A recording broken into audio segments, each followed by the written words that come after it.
प्रभु श्री रामचंद्र जी को पास आया और कहने लगा कि हे नाथ, जितना जल्द हो चलिए और माता जानकी को जीत कर लाना है। हनुमान जी के कहने पर प्रभु श्री रामचंद्र जी ने अपनी सारी सेना लेकर समुद्र किनारे पहुंच कर गया। चिकर है दिगर जही डोल मही गिरिलोल सागर खर भरे मर हरस सब गंधर्व सुर मुनि नाग किन्नर दुख टके कट कट हिमर कट भिटक भट बहु कोटि कोटन धावई जय राम प्रबल प्रताप कौशल नाथ गुण गण गावई सही सकन भार उधार यही पति बार बार मोह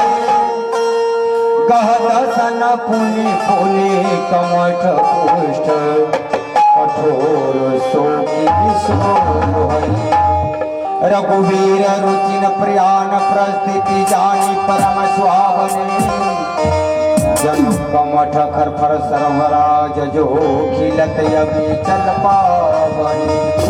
मंगल मूरत मारुति नंदन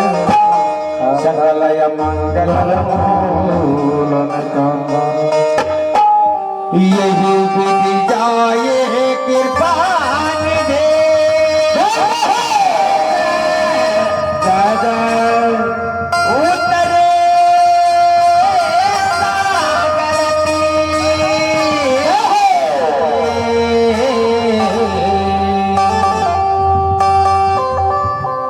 जहाँ कहला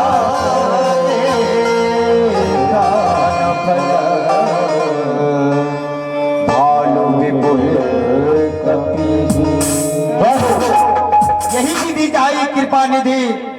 उतरे सागर तीर जहां तहां लागे खान फल भालु विपुल कपिवीर। इस प्रकार से रात भर वहां विश्राम किया और अपने जितने सेना थे सब जंगल की ओर अपने अपने फल फूल खाने में निकल गया। जय श्री राम, जय जय हनुमान।